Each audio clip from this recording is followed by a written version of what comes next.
गीता 18 के श्लोक नंबर 62 में भगवान स्वयं कह रहे हैं कि अर्जुन उस परमेश्वर की शरण में जा जिसकी कृपा से परम शांति व शाश्वत स्थान अर्थात सतलोक को प्राप्त होगा। वो परमेश्वर कौन है, कहां है, कैसा है, जानने के लिए कृपया अवश्य सुनिए जगत गुरु तत्वदर्शी संत रामपाल जी महाराज के अमृत वचन। अब बूढ़ी आत्मा है, उन्होंने तो उनको पूर्ण संत मान रखे है, उनको क्या कहेगा पता नहीं। तो पुण्यात्माओं, यदि आप किसी मार्ग पर जा रहे हो, आगे से आपको कोई कहता है कि ये मार्ग ठीक नहीं आपका, तो बुद्धिमान व्यक्ति को वहां रुक जाना चाहिए। उसकी बातों पे कुछ जोर देना चाहिए, उसके साथ झगड़ा नहीं करा कि तू झूठ क्यों बोला है, क्यों गलत बता रहा है मेरे मार्ग को। इसमें लड़न की बात से भाई, अगर आपको कॉन्फिडेंस है कि मैं सही जा रहा हूं तो चला गया, नहीं इसने जैसा कहा उसको आपको बता दिया भी अगर रास्ता ठीक नहीं तेरा यूं, तो उसके साथ झगड़ा नहीं करना होता। कोई भी ना करता ऐसे, तो बल्कि विचार करता आदमी कि सचमुच इसने क्यों ऐसा कहा, भाई पता तो करे, कारण पूछे, फिर वो कारण बतावे, उससे ना यकीन हो दूसरे से पूछे, तीसरे से पूछे, तो जब फाइनल हो जाए उस मार्ग पे फिर चलना चाहिए। और इसी में यही बुद्धिमता है। तो पुण्यात्मा दास बार बार कह रहा है कि ना तो राधा स्वामी पंथ, दन दन सतगुरु पंथ, जय गुरुदेव पंथ वालों के पास मोक्ष मार्ग नहीं है, ये जीवन नाशक है, ये बिल्कुल इनके नाम भी गलत, इनका ज्ञान भी गलत।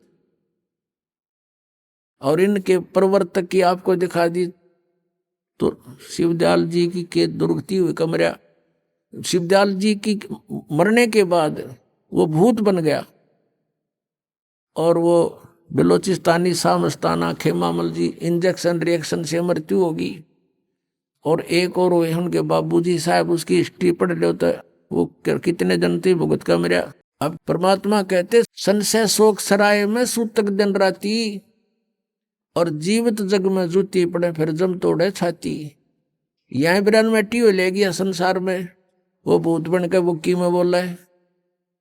और आगे कहते जम तोड़े छाती, यम के दूत बकलता रहेंगे।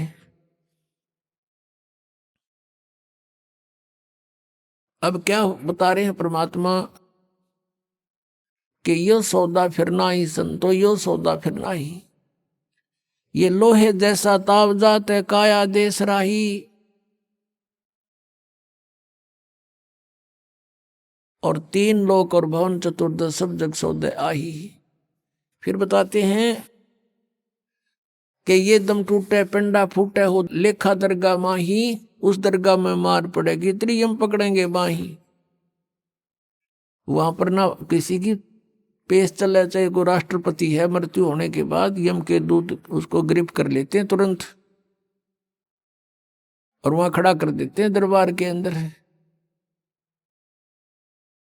एक उदाहरण बताया परमात्मा ने अपनी वाणी में कि एक प्रियव्रत नाम का राजा था, उसने पहले तो तप किया, तप से उसको राज्य प्राप्त हुआ, और जब राज्य का समय पूरा हुआ तो यम के दूत पकड़ कर ले गए, उसको धर्मराज के दरबार में खड़ा कर दिया। यम के दूत जब लेने आए प्रियव्रत को, उसने कहा कि मुझे कुछ सांस और दे दो जीने के लिए। उसका बहुत लंबी आयु थी, बहुत लंबी आयु तक उसने राज्य किया था और फिर भी जीने की आशा थी। कहा यम के दूतों से कि मुझे कुछ और श्वास दे दो। यम के दूत कहने लगे खबरदार दे, तूने सांस लिया तो तेरे श्वास पूरे हो चुके हैं, चलो। धर्मराज के दरबार में लेकर गए, वहां उसका अकाउंट बताया गया कि इतने वर्ष तूने तप किया था, उसके प्रतिफल में इतने वर्ष तूने राज्य कर लिया। अब बता कुछ करके लाया आगे के लिए। अब वहां तो सब पता होता है, उसकी जेब में पता लग जाता है कितना सामान है। कहने लगा जी नहीं, तकसीर होगी। कहने लगे इसका काला मुंह करो। अब प्रियव्रत कहता है मेरा काला मुंह क्यों किया जाता है, राजा था पूरी पृथ्वी का। तो धर्मराज ने कहा कि भक्ति के लिए भेजा था, भक्ति करे नहीं डले डोए। और फिर वो प्रियव्रत कहता गलती बन गई। धर्मराज कहता मैं तो गलती की सजा देता हूं, जाओ पशु की योनि में जा राजा, अब गधा राजा बन जा। परमात्मा कहते हैं कबीर हरि के नाम बिना ये राजा रसब हो, रसब माने गधा। और माटी लदे को मार के और घास न डाले कोई। अपनात्माओं वो परमात्मा कितने दयालु हमें कितनी कितनी कितनी वाणी बोल करके बता रही हैं। और साथ में ये भी बता रहे हैं कि तू मुझे पहचान ले, तेरा सब झंझट खत्म कर दूंगा, ये रास्ता न खत्म कर दूंगा जन्म और मृत्यु का। तो पुणात्माओं कहते हैं उस दरगाह में मार पड़ेगी, यम पकड़ेंगे बाही, जा दिन की मुझे डर नहीं लागे, लज्जा रहे एक नाही। फिर क्या बताते हैं कि नर नारायण देह पातू फिर 84 जाही। परमात्मा जैसा शरीर मनुष्य का शरीर आपको मिला है, परमात्मा का ऐसा ही मनुष्य सदृश शरीर है। इसलिए परमेश्वर को भी पुरुष कहते हैं, और उस पुरुष ने मनुष्य को अपना शरीर दिया है तो मनुष्य को भी पुरुष बोलते हैं। लेकिन परमात्मा का जो मटेरियल है शरीर का वो हमारे जैसा नहीं है। ऐसनाविरम शुक्रम अकायम, ऐसनाविरम, उसका शरीर माता पिता के योग से बने शुक्र का नहीं है, उसकी शरीर में नाड़ी आदि का व्यवस्था नहीं है, वो स्वयंभू है, परिभू है, वो कबीर मनीषी है, सप्रियागात है, सबसे प्रथम देहधारी वही परमात्मा है। अब क्या बताते हैं कि नर नारायण देह पाकर तो फिर 84 जाही, कुल परिवार तेरा सकल कबीला, मसलत एक ठराई, बांध पिंजड़ी आगे धर लिया मरगट को ले जाही। मृत्यु होते ही कुल के लोग इकट्ठे हो जाएंगे और उसी समय कहेंगे उठाओ इसको, उठाओ जल्दी करो। और उसी समय उठा के कहते बांध पिंजड़ी आगे धर लिया मरगट को ले जाई, और अग्नि लगा दिया जद लंबा फूक दिया उस ठाई। अब शरीर तो फूक दिया, अब आगे फिर इन नकली गुरुओं ने एक और नया प्रोसेस शुरू करा दिया। कहते हैं पुराण उठा फिर पंडित आए, गुरुजी आगे और पीछे गरुड़ पढ़ाई। तेरा गजब भैया। परमात्मा कहते हैं जो मरने वाला मर गया और अब उसके उपलक्ष्य में गरुड़ का पाठ करा रहे हो तुम। अब गरुड़ पुराण में बहुत ही ऐसी बातें हैं जो जीव ने पहले पढ़ लेनी चाहिए। उसमें लिखा है कि एक ने ऐसा जुल्म किया था, उसका बेटा मर गया। उसने ऐसा अपराध किया था, उसकी आंखें फूट गई। एक ने ऐसा अपराध करते थे, उसके हाथ कटते हैं। यम के दूत आते हैं, जो भक्ति नहीं करते, सच्ची भक्ति नहीं करते, उनको पकड़ कर ले जाते हैं, जो दान धर्म नहीं करते। और आगे क्या देखते हैं कि ऐसी गर्म जमीन के ऊपर से ले जाते हैं नंगे पैरों उसको।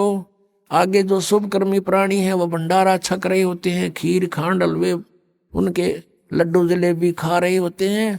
और वो कर्महीन प्राणी, भक्तिहीन प्राणी, दानहीन प्राणी वहां से जाता है और देखता है, उनको कहता है यम के दूतों से, भगवान के दूतों से कि भी मुझे भोजन करा दो, मुझे भूख लगी है। वो कहते हैं नहीं, तेरे शुभ कर्म नहीं है, चल तुझे भगवान के दरबार में पेश करके तुझे फिर कुटाई करेंगे तेरी।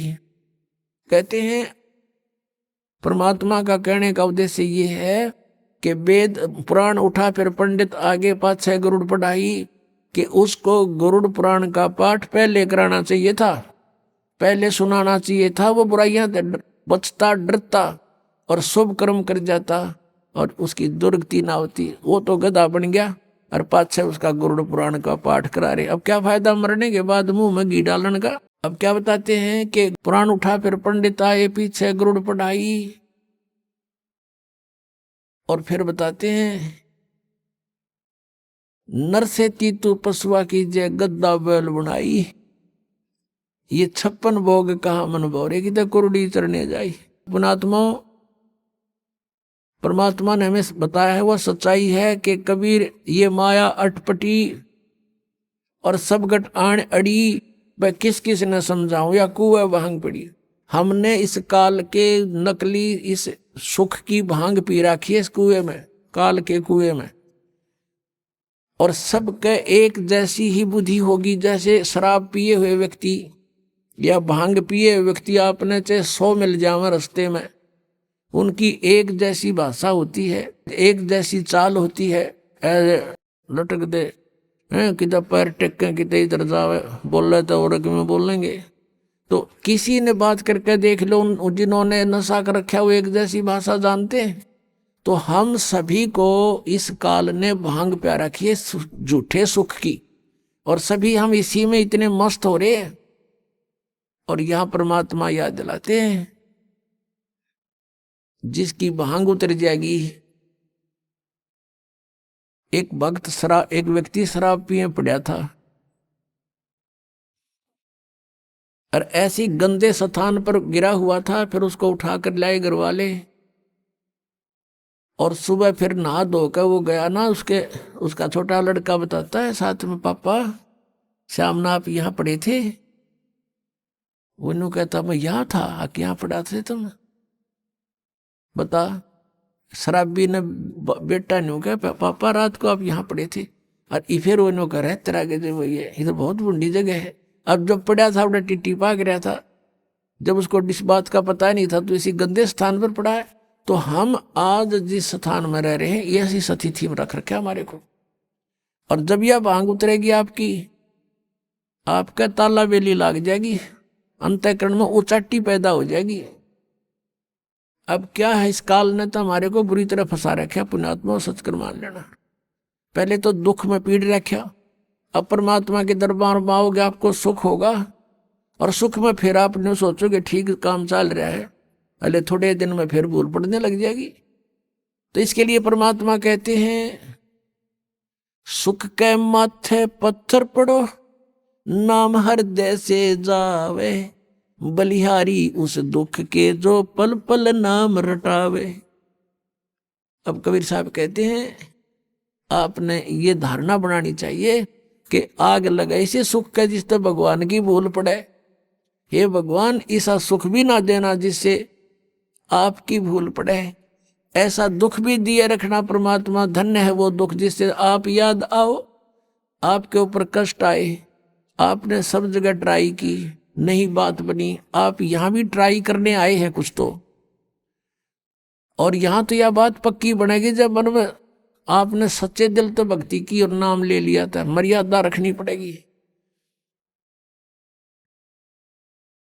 तो फिर आपको ये सुख तो होंगे ही होंगे, लेकिन इन्हीं सुखों तक सीमित मत रहना। यहां आने वाले को एक आगाह किया जाता है कि बरुवाला आश्रम आने से पहले आप केवल दुख निवारण कराने के लिए उद्देश्य लेकर मत आना। यहां उद्देश्य लेकर आओ कि हमने जन्म मृत्यु के कहर से बचना है। उसके साथ ये तो आपको फ्री ऑफ कॉस्ट रूंगे में दिए जाते हैं, रूंगे में। ये जो संसारिक सुख हैं, आपके कष्ट निवारण है तो रूंगे में दिए जाते हैं, ये हमारा उद्देश्य नहीं है। अब जैसे पहले समय में गांव में कोई ये सब्जी बेचने आया करते और कोई फल फ्रूट भी बेचने आते थे, तो वो कैसे सौदा करा करती थी हमारी दादी। उस समय ऐसे सौदे हुआ करते थे जैसे गेहूं का बेला भर लेगी और उस तराजू में डाल दिया, और वो उसको कणक के कोई 2 बार कोई 1.5 बार ऐसा, उसके बदले में 2 बार जैसे सब्जी तोल दी गेहूं के बदले में। वो तो ले लिया जो लेना था माई ने, वो जो सौदा करना था वो तो कर लिया। उस गेहूं के 1 बेले यानी 1 किलो के बदले में 2 किलो 2 बार तोल ली हुए सब्जी, जो उसका रेट था वो ले लिया।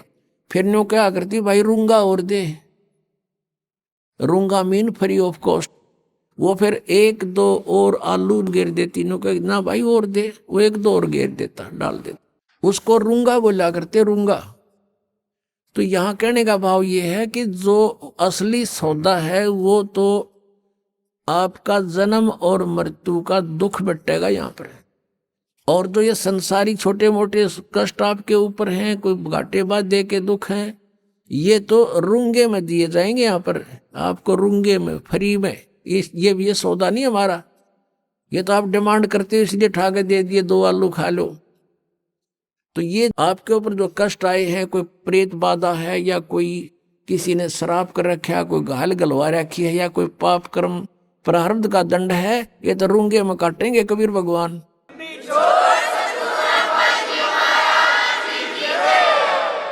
आपका असली रोग तो जो है जन्म और मृत्यु का है। अब क्या बताते हैं, नरसेती तू पशुआ की जय गद्दा बैल बनाई, ये 56 भोग कहाँ मन बोरे, कि तकुरेड़ी चरणे जाई। पुणात्माओं, हमने इस काल के इस झूठे सुख की भांग घनी पी रखी है, और हमारा आज यकीन ना होता कि हम गधे भी बनेंगे, और हम कुत्ते गधे सुअर बनेंगे, और वो आहार करेंगे जो आज वर्तमान में कुत्ते गधे कर रहे हैं। उसके लिए याद दिलाते हैं, सुखदेव ने 84 भुगती बना पजावे खरवो, तेरी क्या बुनियाद पुरानी, तू पेंडा पंथ पकड़े वो। कहते सुखदेव जैसे ऋषि ने 84 लाख प्राणियों के शरीरों में कष्ट भोगना पड़ा। सुखदेव ने 84 भुगती बना पजावे खरवो, और तेरी क्या बुनियाद पुरानी, तू पेंडा पंथ पकड़वो। कि सुखदेव ने 84 भुगती, गधा बन गया पजावे पे। पजावा होता है यहाँ पर, पजावा होता है जैसे कुम्हार लगाते थे पहले, उसमें ईंटें पकाते थे, और ईंटों के पकाने के बाद जो ऐस राख बचती थी उसके ऊपर ही और लगा देते थे, उसको कहीं डालने की जगह नहीं होती थी उनके पास, उसके ऊपर ही फिर दूसरी वर्ष लगा लेते थे, फिर तीसरे वर्ष ऐसे, तो बहुत ऊंचा ढेर हो जाता था। और गधे पे नीचे से कच्ची ईंटें डालते हैं उसके कमर के थैले पे, और नीचे से कच्ची ईंटें ले जाते हैं, कच्ची उतारते, पक्की फटाफट ठोक देते हैं उसके ऊपर, और फिर दे का लठ डंडा नीचे को धक्का दे देते हैं। 1 सेकंड की भी उसके पास समय नहीं है, नीचे से भी लद्दा जाता है, ऊपर से भी लद्दा आता है, और कमर टूट जाती है गधे की। और शाम को आहार करने के लिए कहाँ जाता है, कुर्डियों पर, यानी बाहर मैदान में, वहाँ खाता है, फिर चारा भी बाहर चर के आता है, और सेवा को मार की करता है। और फिर टूटी कमर पर जख्म हो जाता है, उसको कौवे नोचते हैं, उसी जख्म के ऊपर आते ही कुम्हार जो कानू वो थैला रख देता है, और ईंटें भर के फटाफट उसको स्टार्ट कर देता है लेकर लठ। और फिर देखो पुणात्मा, अपना शरीर यहाँ कहीं से छुल जा, खाल थोड़ी सी किसी कारण से भी, और उसके ऊपर कपड़ा भी लग जाना, कपड़ा वैसे भी आंखों में पानी आता है, इतनी पीड़ा होती है। और आज वो अफलातून जब राजा बना हुआ था, भक्ति करी नहीं, सच साधना की नहीं, आज गधा बना हुआ है, कमर टूटी है, ऊपर थैला, और थैले के अंदर से कोरस सैंड, यानी वो खोरा ईंटों का जो रेत, वो जख्म पर गिरता आकर के, और ऊपर से ईंटों की रगड़ लगती है उसके, ऐसे चलते चलते, और उसकी आंखों में से पानी आता है, वो कुछ नहीं कर सकता, विवश है। अपनात्माओं, पहले तो हम भी ऐसे ही थे, अब परमात्मा की दया से आत्मा निर्मल हुई, ये बातें याद आती हैं तो भी शरीर कांप जाता है। और एक बार नहीं, असंख्यों बार, एक बार नहीं असंख्यों बार ये कष्ट उठाए हमने। अपनात्माओं, आपको कितना राहत होने जा रही है, कितना लाभ होने जा रहा है, आप नहीं समझ सकते इसको। और हम कितना कष्ट उठा चुके हैं असंख्यों बार। ये तो एक बार के गधे का एक दिन की बता रहे हैं, ये कष्ट एक दिन में ऐसा होता है, और एक गधे का जीवन कितना। अब इसलिए बताते हैं सतगुरु के उपदेश का जय सतगुरु की संगत करते सकल कर्म कट जाई, अमरपुरी पर आसन होते जहां धूप ना छाई। यदि सतगुरु की संगत करते, शरण में आ जाते, ये नकली सतगुरुओं की नहीं बात बनती। तो कहते हैं ये कैसा दुख आपके ऊपर हो रहा है, किस प्रकार बाईपास निकालेंगे संत। अब कितने दुख होते हैं प्राणी पर। आध्यात्मिक मार्ग को आध्यात्मिक घटनाओं से ही तोला जाता है, किसी के कहने मात्र से नहीं। आपको दिखाते हैं इतिहास, एक पुण्यात्मा का, उसके ऊपर कितनी आपदाएं आई, और जो धन आपको प्राप्त होने जा रहा है, जो ज्ञान और भक्ति और विधान आपको मिलने जा रहा है, उससे आपको कितना बेनिफिट होगा, कितना राहत मिलेगी।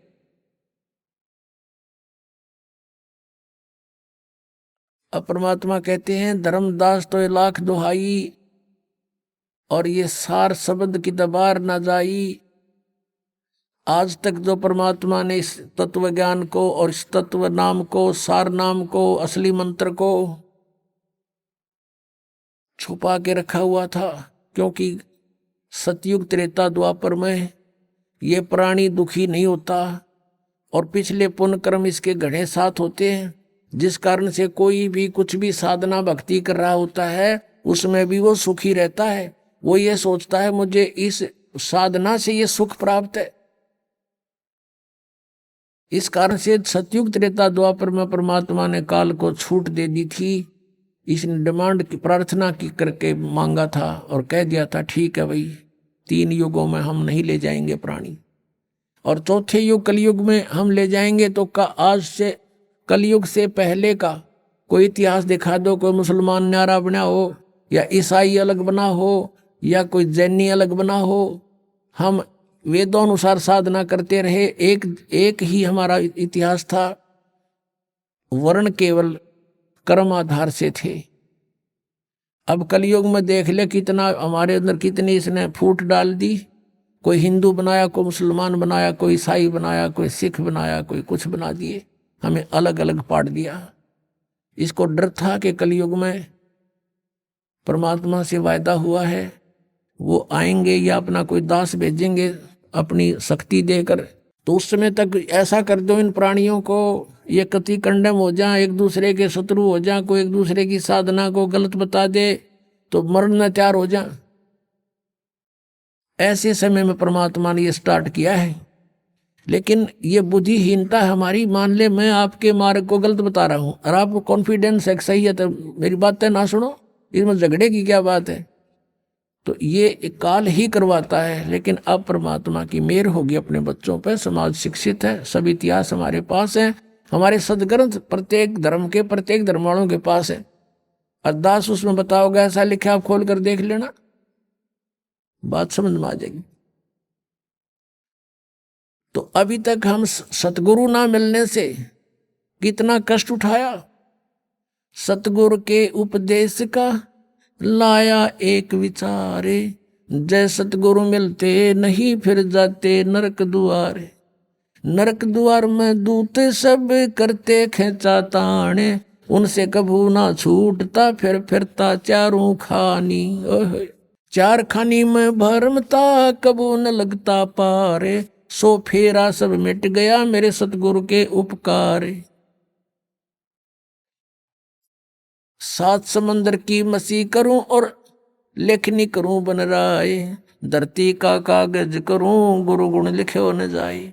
अब आपको दिखाते हैं कि इतिहास के सतगुरु ना मिलने से साधना भी कर रहे हैं, उनकी भी दुर्गति होती है।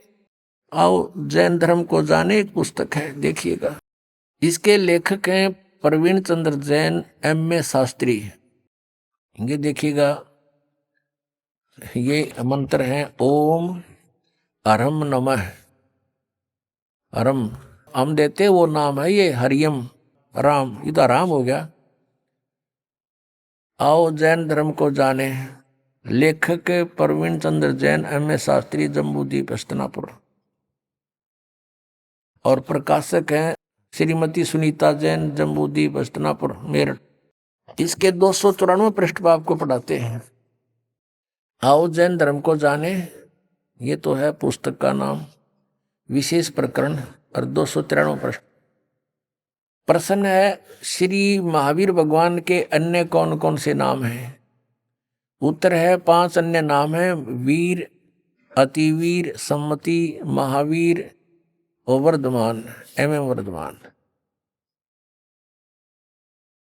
294 पे लिखा है श्री महावीर भगवान के जीवन का कथन कहां से प्रारंभ होता है? उत्तर है पुरुरवा नामक भील की पर्याय से। पुरुरवा नामक भील कौन था? उसने क्या किया? पुष्कलावती देश की पुंडरीकिणी नगरी में वह भीलों का राजा था। उसने सागरसेन मुनिराज से मदमास मधु का त्याग व्रत लिया था, जिसे जीवन पर्यंत पालन किया। महावीर भगवान का जीव पुरुरवा भील की पर्याय से यानी जीवन से निकलकर कहाँ गया? पहले 100 धर्म स्वर्ग में 1 सागर की आयु वाला देव हुआ। पहले स्वर्ग के बाद महावीर भगवान का जीव कहाँ गया? भरत चक्रवर्ती की रानी अनंतमती से मारीची नामक ज्येष्ठ पुत्र हुआ। अब ये भरत किसका पुत्र था ये दिखाते हैं। मारीची भरत का पुत्र हुआ। अब और दिखाते हैं, ये पुस्तक दिखाते हैं आपको जैन संस्कृति कोश, जैन इतिहास संस्कृति एवं कला एवं पुरातत्व, भागचंद्र जैन भास्कर। जैन संस्कृति कोश, जैन इतिहास, ये एक पुस्तक है। प्रथम खंड, लेखक हैं प्रोफेसर भागचंद्र जैन भास्कर। और ये कहाँ से छपा है? जैन संस्कृति कोश, जैन इतिहास, ये वही है। लेखक हैं प्रोफेसर भागचंद्र जैन भास्कर। प्रकाशक ये 2 है, इधर भी ये देख लो तुम, ये आपके सामने है। और ये कहाँ से प्राप्ति स्थान है? ये यहां से इनका। अब आपको इसके 175 पृष्ठ पर ले चलते हैं। ये 175 पृष्ठ है। ऋषभ देव के पौत्र ऋषभ देव जी को जैन धर्म का प्रवर्तक माना जाता है। प्रथम तीर्थंकर है ये ऋषभ देव। इनके पोते हैं वो मारीची, जिनकी अब कथा सुनाऊंगा, और भरत के पुत्र हैं। इसको पुराण में वैदिक धर्म का प्रवर्तक माना गया है। ये मारीची वैदिक धर्म का प्रवर्तक है, जिसको वैदिक धर्म का गाटा जोड़ रहे हैं ना, ये उसका प्रवर्तक है ये मारीची। और इसके साथ के बीती ये दिखाता हूं। यही मारीची जैन परंपरा में आगे चलकर महावीर वर्धमान बना।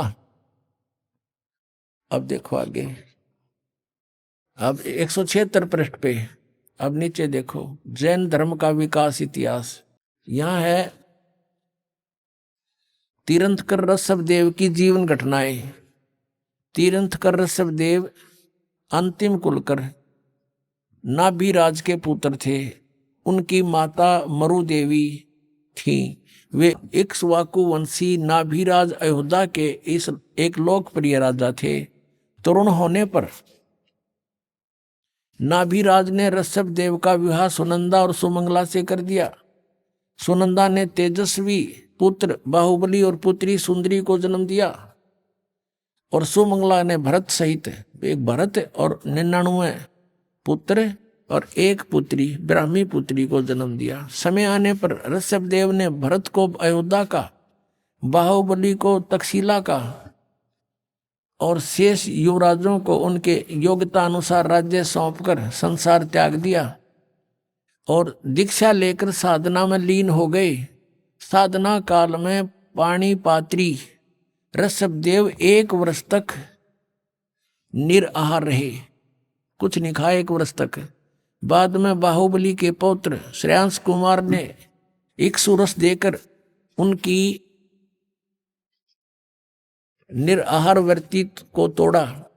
लगातार 1000 वर्ष तक तपस्या करने वाले मुनि ऋषभ देव ने अंत में केवल ज्ञान प्राप्त किया। धर्म देशना प्रारंभ की। धर्म देशना माने दीक्षा देने लग गया गुरु बड़का पे। प्रथम धर्म देशना भरत के पुत्र मारीची को दी। जिस मारीची का भी इतिहास दिखाऊंगा, आओ जैन धर्म को जाने। उसमें इस मारीची को ऋषभ देव ने पहला शिष्य बनाया था, जो इसका पोता था, भरत क्या पुत्र था। ऋषभ देव का पौत्र यानी पोता भरत के पुत्र मारीची को पहली धर्म देशना, प्रथम धर्म देशना भरत के पुत्र मारीची को दी, यानी पहला चेला बनाया उसने। और जो बाद में 24 में तीर्थकर महावीर बने। बस यहां से इतना ही लेना था। पुण्यात्माओं, आपका सौभाग्य और इन महापुरुषों का दुर्भाग्य अब तोला जा रहा है। इन्होंने कितनी मेहनत की, कितने हजारों वर्षों तक तपस्याएं की, लेकिन इनकी वे ऑफ वर्शिप ठीक नहीं थी। लंबी लंबी उम्र थी इनकी, बहुत लंबी लंबी आयु थी, और फिर भी दुर्गति को प्राप्त हुए, क्योंकि इनकी साधना ठीक नहीं थी। इनको तत्वदर्शी संत नहीं मिले थे। सतगुरु ना मिलने से ये हालत होती है। कहते एती उम्र बुलंद मरेगा अंतरे, क्योंकि सतगुरु लगे ना कान ना बैठे वो संतरे। वो सतगुरु मिले ना कोई संत मिले जो तत्वदर्शी संत हों। जैसे आप भक्तजन हैं, आपको ये तत्व ज्ञान हो गया, आप संत हैं। साधु वही जो सीधा चाले, बुराई छोड़ दे, भक्ति करता है, सत साधना करता है। आपसे भी कोई संपर्क में आता है तो आप भी उसको ठीक रास्ता बताते हो और कहते हो सतगुरु से नाम लो। तो कहते हैं सतगुरु में लगे ना कान ना बैठे संतरे। ना कोई नो बताने वाला मिला कि ये साधना गलत है, तो ठीक साधना करना चाहता चलो गुरु जी के सतगुरु के पास चलो। लेकिन सभी अपने अपने उन नकली सतगुरुओं को भी असली मानकर अन्य को वहां जोड़ रहे हैं। वो पाप के भागी हो रहे हैं। अब फिर लेते हैं आपको आओ जैन धर्म को जाने, ये पुस्तक देखिएगा, आओ जैन धर्म को जाने। इसके लेखक हैं प्रवीण चंद्र जैन, M.A. शास्त्री। और ये कहां से प्रकाशित है? प्रकाशक हैं श्रीमती सुनीता जैन, जम्बूदी, हस्तिनापुर, मेरठ से, उत्तर प्रदेश। अब यहां आते हैं हम 294 पृष्ठ पे शुरू करते हैं इसको, आओ जैन धर्म को जाने। श्री महावीर भगवान के जीवन का कथन कहां से प्रारंभ होता है? यानी मारीची के जन्म से भी पहले ये ऐसे ही चल रहा था, और उससे आगे का तो पता नहीं इनको, वहां तक का इनको ज्ञान है। पुरुरवा नामक भील की पर्याय से, पुरुरवा भील कौन था? उसने क्या किया? अब पुष्कलावती देश की पुंडरीकीणी नगरी में वह भीलों का राजा था। उसने सागर सेन मुनिराज से मधमास मधु का त्याग व्रत लिया था, जिसे जीवन पर्यंत पालन किया। फिर उससे कहाँ गया? वो स्वर्ग में चला गया। फिर कहाँ आया? पहले स्वर्ग के बाद महावीर भगवान का जीव किस पर्याय को प्राप्त हुआ? भरत चक्रवर्ती की रानी अनंतमती से मारीची नामक ज्येष्ठ पुत्र हुआ। यानी ऋषभ देव पोता मारीची और भरत का पुत्र था। और यही मारीची वैदिक धर्म का प्रवर्तक, और यही मारीची आगे चल के जैन धर्म में महावीर जैन हुआ। अब देखो, मारीची की पर्याय से महावीर भगवान का जीव किस पर्याय में गया? यानी मारीची ने प्रथम तीर्थकर ऋषभ देव से उपदेश लिया था, उसके बाद इसकी दुर्गति हुई। आगे देखो, ब्रह्म स्वर्ग में देव हुआ, ब्रह्मलोक में, ब्रह्मलोक से ब्रह्म स्वर्ग से फिर कहाँ गया? अयोध्या नगरी में कपिल ब्राह्मण की काली स्त्री से जटिल नामक पुत्र हुआ। और फिर वहां से कहाँ गया? सौधर्म स्वर्ग में एक सागर आयु का देव हुआ। फिर स्वर्ग से कहाँ गया? इसी भरत क्षेत्र में सूती का नामक गांव में अग्निभूत ब्राह्मण के गौतम स्त्री से अग्निशय नामक पुत्र हुआ। फिर वहां से स्वर्ग में गया। फिर कहाँ आया? भरत क्षेत्र के मंदिर नामक ग्राम में गौतम ब्राह्मण की कौशिकी पत्नी से अग्निमित्र नामक पुत्र हुआ। फिर वहां से कहाँ गया? महेंद्र स्वर्ग में गया, महाइंद्र के स्वर्ग में। और महाइंद्र के स्वर्ग से कहाँ गया? ये 295 पे मंदिर नगर में सालकाय ब्राह्मण की पत्नी से भारद्वाज नामक पुत्र हुआ। भारद्वाज से आगे कहाँ गया? महेंद्र स्वर्ग में देव हुआ। फिर वहां से कहाँ गया? इतर निगोद में एक सागर की आयु वाला निगोदिया जीव हुआ। निगोद से निकलकर महावीर भगवान का जीव कहाँ गया? अनेक को भाव, अनेक शरीर धारण किए वो इस प्रकार हैं। अब ध्यान से सुनना पुण्यात्माओं, जरा सी भी बांग उतर जाएगी जिसकी, और फिर इसको देखेगा कलेजा मुँह का होगा आपका, और छोड़ दोगे ये गलत साधनाएं।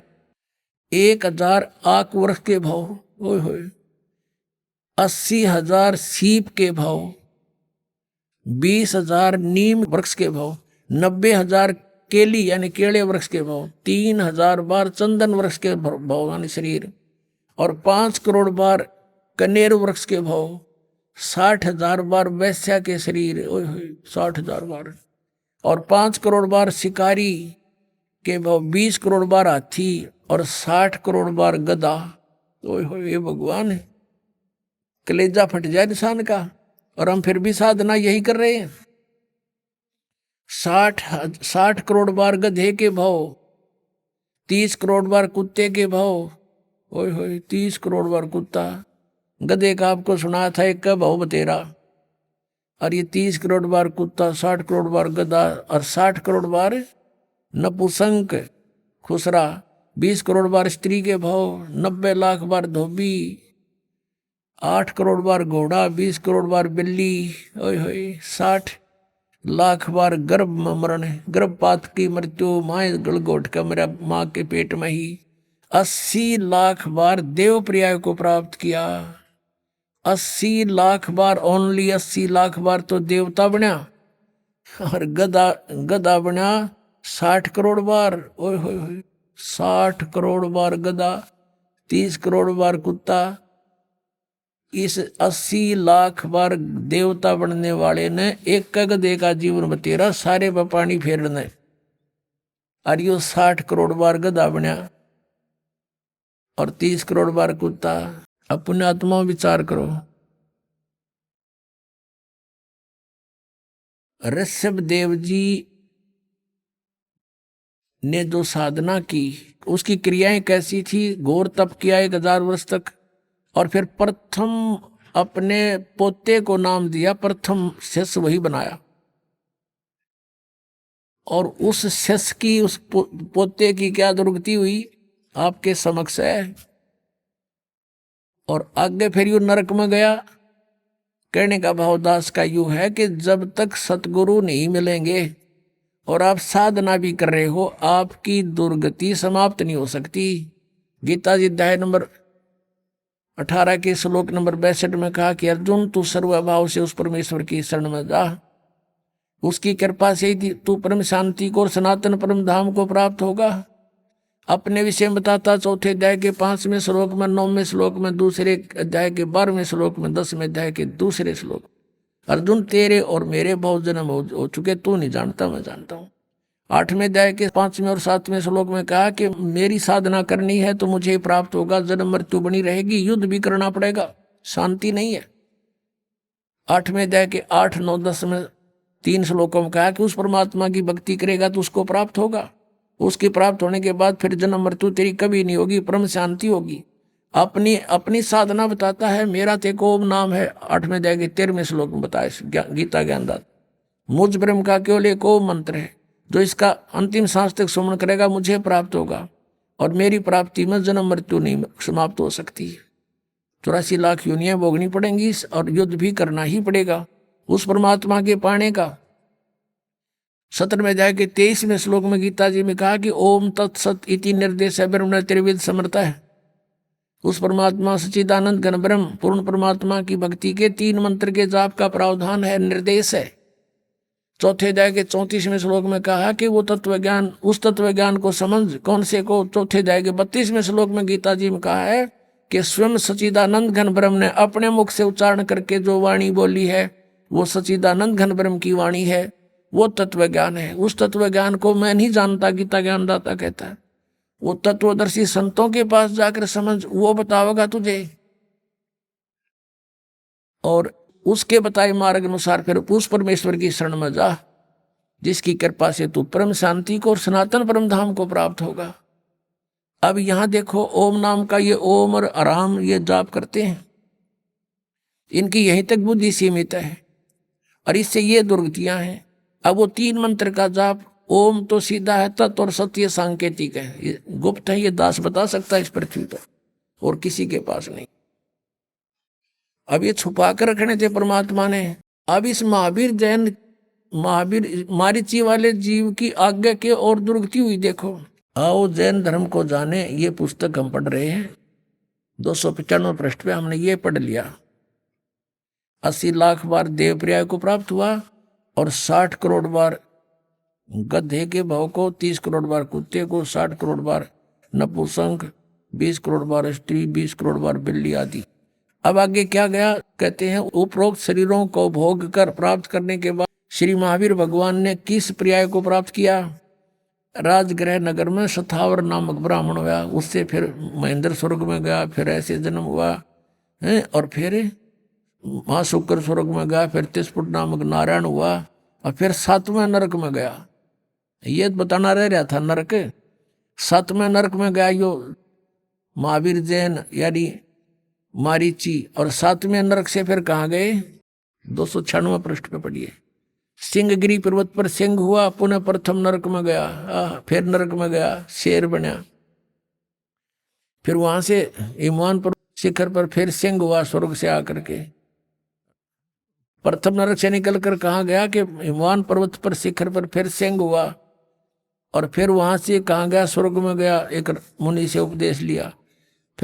फिर कहाँ गया? यहाँ कंकोजल नामक पुत्र हुआ, फिर 7वें स्वर्ग में देव हुआ, फिर अयोध्या नगरी में राजा वज्रसेन की शीलवती रानी से हरसेन नामक पुत्र हुआ, फिर वहां से मां शुक्र स्वर्ग में देव हुआ, फिर दातकी खंड की पूर्वी विधेय पुष्कलावती देश की पुंडराकिणी नगरी में राजा सुमित्र रानी मनोरमा से प्रिय मित्र नामक चक्रवर्ती हुआ, फिर सहस्रार स्वर्ग में देव हुआ,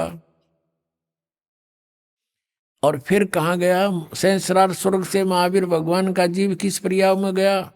जम्बू द्वीप के छतरपुर नगर में नंदीवर्धन नामक राजा की वीरमती रानी से नंद नामक पुत्र हुआ, और फिर नंद का जीव आगे कहाँ गया? पुष्पोत्तर विमान में देव हुआ, और उसके बाद 24 में तीर्थ कर श्री महावीर भगवान हुआ। ये भी महावीर भगवान बना। पुष्पोत्तर विमान में देव हुआ, उसके बाद 24वां तीर्थ कर महावीर भगवान हुआ। श्री महावीर भगवान के जीव ने कितने पाखंड मत चलाए? 363 पाखंड मत चलाए। महावीर भगवान के जीव ने यानी महावीर के रूप में प्रकट होकर उसने 363 पाखंड मत चलाए हैं। अपनात्माओं, इस दास का परोपकारी प्रयत्न है, इसको भी लोग निंदा करें, ये तो दूसरों के धर्मों की या गुरुओं की। अब देखो, दास ये बताना चाहता है कि जो साधना प्रथम तीर्थकर जैन धर्म का करते थे, ऋषभ देव जी करता था, और उससे मारीची को उपदेश मिला, और मारीची के उस उपदेश के बाद उसकी के कितने दुख हुए उसके शरीर में। 60 करोड़ बार गधा, 30 करोड़ बार कुत्ता, और तो गिनती नहीं, पशु और पेड़ों पौधों के जीव भोगे। अब दास ये कहना चाहता है कि फिर महावीर भगवान हुआ 24वां तीर्थ कर। अब उसने वो सब साधनाएं छोड़ दी जिससे कुछ लाभ तो हो गया, स्वर्ग में तो चला गया, कुछ समय के लिए राजा भी बन गया। उसने फिर 363 पाखंड मत चला दिए, उनसे तो कुछ भी राहत नहीं मिलनी, सीधा नरक मिलेगा। ये दास ये कहना चाहता है ये साधनाएं गलत है, और वर्तमान के जितने भी जैनी हैं वो महावीर जैन के द्वारा पाखंड मत चलाए गए उनके अनुसार साधना कर रहे हैं। तो दास ये कहना चाहता है वो क्रियाएं छोड़ो और सत साधनाएं करो। इतना सा दास का प्रयत्न और परमार्थी वचन है। अब इसको परमात्मा कहते समझा है तो सिर धर पाऊं और भौर नहीं रहे सदाओ। अब जैसे प्रसंग चल रहा था कि फिर पीछे तू पशुआ कीजिए गद्दा बैल बनाई, ये 56 भोग का मन बोरे कुरुड़ी चढ़ने जाई। ओए होए कि आज तू नहीं मान रहे हो, फिर मनुष्य जीवन छूटने के बाद या दुर्गति डेफिनेट है आपकी। इन साधनाओं से ना साधना करते उनकी भी, उनको स्वर्ग नहीं मिलेगा, गधे कुत्ते न्यो का न्यो बनेगा। इनको थोड़ा दिन स्वर्ग मिल गया फिर गधा बन गया। बताओ स्वर्ग ने के चाटे हुआ, फिर वीरान माटी, फिर दुर्गति। अब परमात्मा कहते हैं जय सतगुरु की संगत करते तेरे सकल कर्म कट जाई। अमरपुरी पर आसन होते जहां धूप ना छाई। जय सतगुरु की संगत करते, यानी परम संत की, सतगुरु की अगर आपको शरण मिल जाती है, सब झंझट मिट जाता। ना गधा बनना, ना हमने स्वर्ग में जाना, हमने सतलोक में चले जाते। कहते अमरपुरी पर आसन होते। आज आप अमरपुर में, सतलोक में बैठे होते, जहां कोई कष्ट नहीं आप पर। पुण्यात्माओं, मृत्यु तो आपकी होगी, इसको तो कोई मानो चाहे मत मानो, तो डेफिनेट है, सब मानते हैं कि होगी, मृत्यु होगी। और जब जाते समय आपकी आस्था यहाँ किसी भी संपत्ति या परिवार में रहेगी, तो उल्टा जन्म यही होगा आपका, जहां आशा तहां बासा हुई। मन कर्म वचन सुमरियो सोई। तो आप जी ने अपना यहां से पीछा छुटाने के लिए हृदय में एक दृढ़ निश्चय करना है कि यहां तो फिर जन्म हो गया, फिर दुर्गति, फिर जन्म हो गया, फिर ये प्रोसीजर। अब इस जीवन में देख रहे हो आप, किसी का बेटा मर गया, किसी की बेटी मर गई, किसी को कोई घाटा, किसी की टांग कट गई, किसी की आंख फूट गई, ये दुर्गति। और फिर अगला जन्म मनुष्य का भी हो गया, तो फिर यही प्रोसीजर, फिर जन्म हो गया, फिर यही प्रोसीजर। ये क्या तो हुआ। तो आप जी अपना इस जीवन को परमात्मा की ओट में, शरण में सत भक्ति करके पूरा करो। चलते समय सपने में भी ना सोचो कि मेरा यहाँ फलाना धन रह गया, वो बैंक बैलेंस रह गया, उस पुत्र का क्या होगा, पुत्री का क्या होगा। अगर ये ऐसा मन में आ गया, फिर वापस आओगे तो आपकी मृत्यु तो होगी होगी। और जन्म भी आपको चाहिए तो सतलोक में होगा, और वहां फिर ऐसे ही परिवार बनेगा जैसा यहाँ बन गया। ये तो अस्थायी है, बिल्कुल अस्थायी। किसी का समय निश्चित निकल चला जाए हमें छोड़कर, टक्कर मारते रहो फिर नहीं मिलेगा। तो हमने अपने मन को ऐसे दृढ़ करना है कि दोबारा जन्म यहां नहीं लेना। इस तरह की घटनाओं को देख के आपके मन में यहां से एक गलानी पैदा हो जाएगी। और जब तक यह गलानी नहीं होती, ठीक है भक्ति कर रहे हो, फल मिलेगा। जितनी भी भक्ति कर रहे हो आपको फल तो मिलेगा ही मिलेगा, लेकिन ये मिलेगा यहीं पर। तो इस गलानी के होने के लिए समय लगेगा, भक्ति भी बढ़ेगी, या ज्ञान की भी जड़ आपके हृदय में जमा होंगी, और फिर यहाँ की पुनर्जन्म की आपके मन सपने में भी नहीं आओगी। तब आप सतलोक जा सकोगे। और जब तक हम सतलोक नहीं जाएंगे तो तब तक शांति नहीं। जन्म मृत्यु जब तक है, ये दुर्गति, जैसे आपने महावीर जैन और ये मारीची वाले जीव की देखी, ये कोई जीवन है, 80 लाख बार तक केवल देवता बन गया, हर 60 करोड़ बार गधा, 30 करोड़ बार कुत्ता। अपने आत्माओं, क्योंकि हम मनुष्य जीवन में हैं, समय पर रोटी मिल जाए, जब दिल करे चाय पी लेते हैं, दूध पी लिया, काजू किस्मत खा लिए, लाडू जलेबी बनवा ली। आज हमने नो दस्ती को नया दुर्गति होएगी, लेकिन ठीक है, अपनी बुद्धि काम ना करे तो किसी समझदार के विचारों पर जोर जरूर देना चाहिए। तो परमेश्वर ने आके हमें बताया है, और परमेश्वर के उस वचन को हमने उसका आदेश मानना पड़ेगा। हम आदेश नहीं मान रहे अभी, हम केवल उनको सुनते हैं, प्रसन्न होते हैं, बहुत अच्छी बात बताई। आइए अब हम उन श्रद्धालुओं के अनुभव जानते हैं जो जगत गुरु तत्वदर्शी संत रामपाल जी महाराज जी से दीक्षा प्राप्त कर चुके हैं तथा उनके द्वारा बताए गए भक्ति मार्ग पर चल रहे हैं। नमस्कार जी। नमस्कार सर। क्या नाम है जी आपका? प्रतिभा साहू, जिला बिलासपुर, छत्तीसगढ़ से हूँ सर। संत रामपाल जी महाराज से नाम दीक्षा आपने कब ली? संत रामपाल जी महाराज से नाम दीक्षा 8 मई 2014 को ली थी सर। प्रतिभा जी, आपने क्या क्या भक्ति साधनाएं की हैं अभी तक? संत रामपाल जी महाराज से भक्ति करने से पहले मैं बचपन से ही, जब होश भी नहीं संभाली थी, तब से गायत्री परिवार शांति कुंज हरिद्वार से जुड़ी थी सर। तो फिर आप संत रामपाल जी महाराज जी की शरण में कैसे गईं? सर मैं गायत्री परिवार में तो जुड़ी थी, मेरा पूरा परिवार भी जुड़े हुए हैं, अभी से जुड़े हुए हैं, मगर उसमें जुड़ने से मेरे को कोई लाभ नहीं हुआ, उल्टा हानि ही हानि हुआ सर। तो जैसे शादी होने के बाद एक पति पत्नी का जो गृहस्थ जीवन रहता है, ये मेरे को कुछ भी सुख नाम का चीज़ ही नहीं था। अपने ज़िंदगी से मैं तंग आ गई थी सर। मैं यहाँ तक कि इतना मारपीट होता था कि मैं पायजन भी ले ली थी।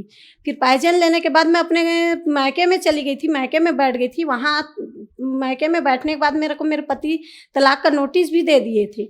उसके बाद मेरे को पति को कोई संत रामपाल जी महाराज का शिष्य आए, वो बोले कि अपनी पत्नी को ले आओ, सब ठीक हो जाएगा। तो मेरे पति बोले ऐसा कुछ नहीं हो सकता, मैं नहीं लाता। तो मेरे को ऐसा विश्वास ही नहीं होता कि कोई दुनिया में ऐसा कोई है कि नोटिस जारी होने के बाद पति पत्नी मिल जाए। मगर वो लोग बोले कि एक बार विश्वास करके तो देखो, पुस्तक तो पढ़ के देखो। तो फिर मेरे पति पुस्तक पढ़े, संत रामपाल जी महाराज के ज्ञान गंगा पुस्तक पढ़े। फिर ज्ञान गंगा पुस्तक पढ़ने के बाद मेरे पति बरवाला गए।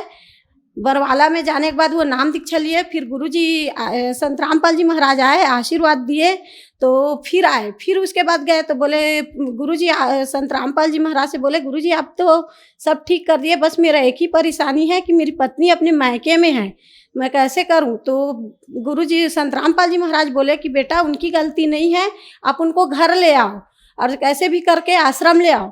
तो फिर मेरे पति मेरे को लेने के लिए गए, लेकर आए। फिर मेरे को बोले चलो बरवाला चलते हैं। यहाँ घर आई तो घर में देखी कि जो भी जिसको मैं मानती थी, गायत्री माता को मानती थी, उनका फोटो भी नहीं था, कुछ भी नहीं था। तो मैं बोली आप दूसरे पंथ में चले गए हो, मगर मैं तो नहीं गई हूँ, मेरा भगवान क्यों आपको इधर उधर किए। तो बोले चलो ठीक है, आप अपना भगवान ले आओ। उसके बाद मैं लाई। फिर 2-3 दिन बाद मेरे पति बोले कि चल बरवाला चलते हैं। तो मैं बोली कि मेरे को नहीं जाना है बरवाला, मैं क्यों जाऊंगी, आप दूसरे पंथ में गए हो तो जाओ, मैं नहीं जाती। गायत्री माँ मेरी माँ है, उसको मैं नहीं छोड़ सकती। तो बोले नहीं, एक बार आप चल के तो देखो, नाम मत लेना, मगर घूमने के लिए तो चलो। तो मैं बोली ठीक है। फिर जाते जाते भगत जी ऐसा हुआ कि संत रामपाल जी महाराज मेरे को स्वयं ट्रेन में आए और सब सो गए थे, बोगी का लाइट भी बंद हो गया था। मगर संत रामपाल जी महाराज आए और बोले बेटा आपको नींद नहीं आ रही है।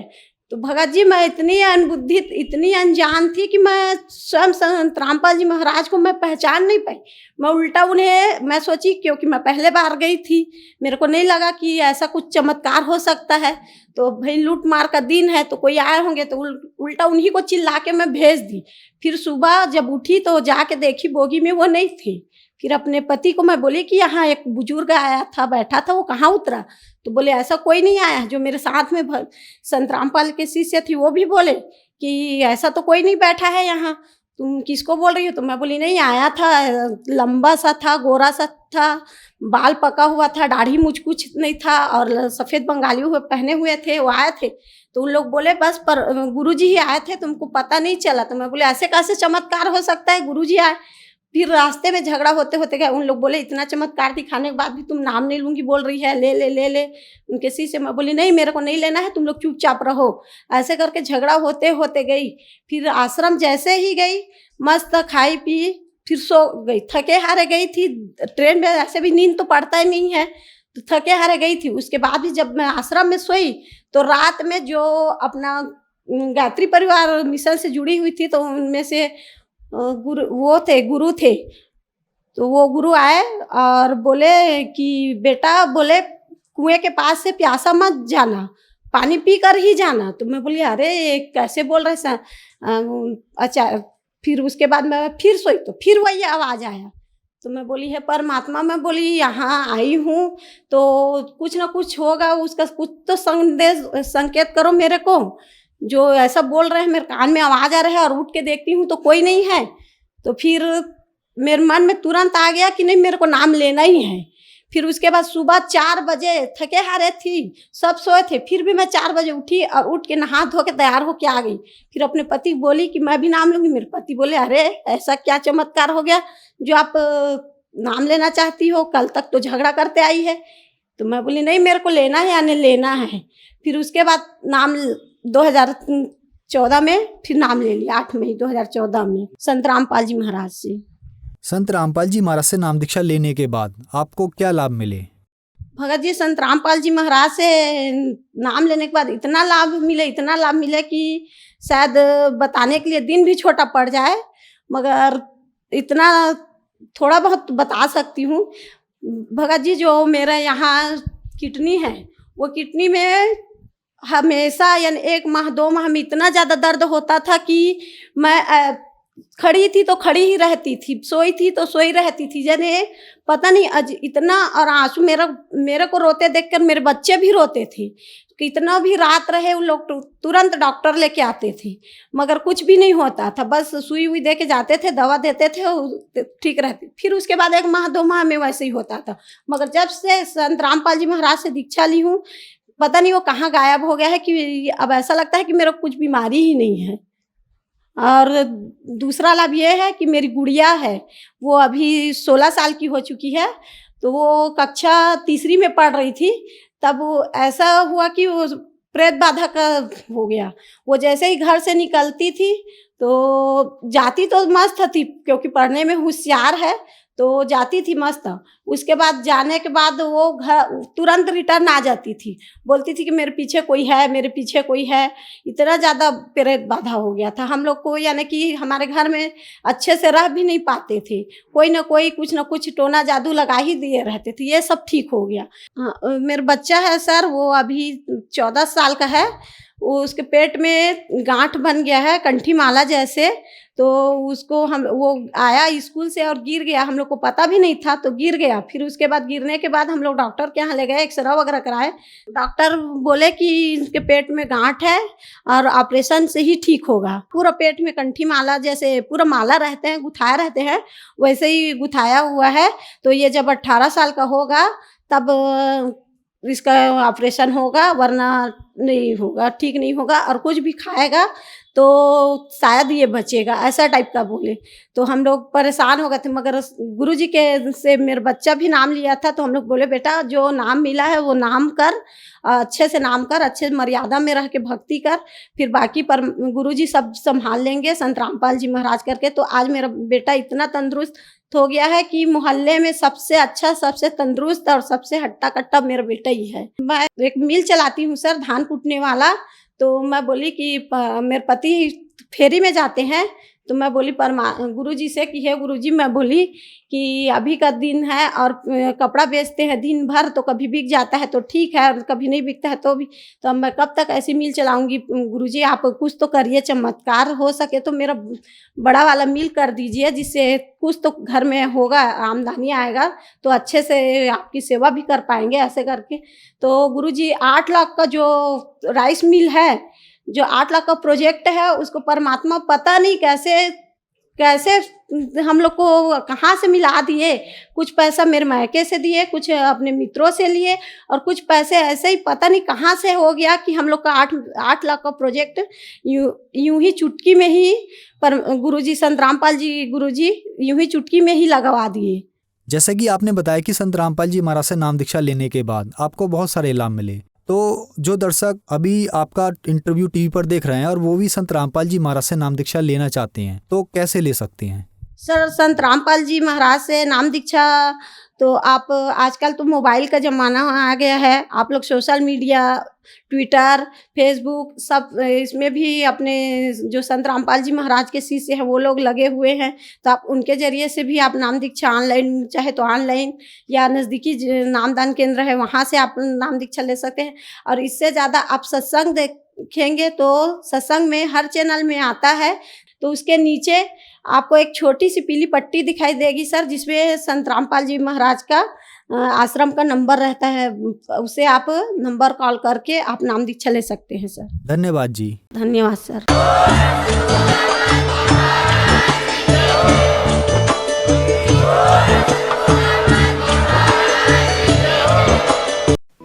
आप सुन रहे थे जगत गुरु तत्वदर्शी संत रामपाल जी महाराज के मंगल प्रवचन। अधिक जानकारी के लिए संपर्क करें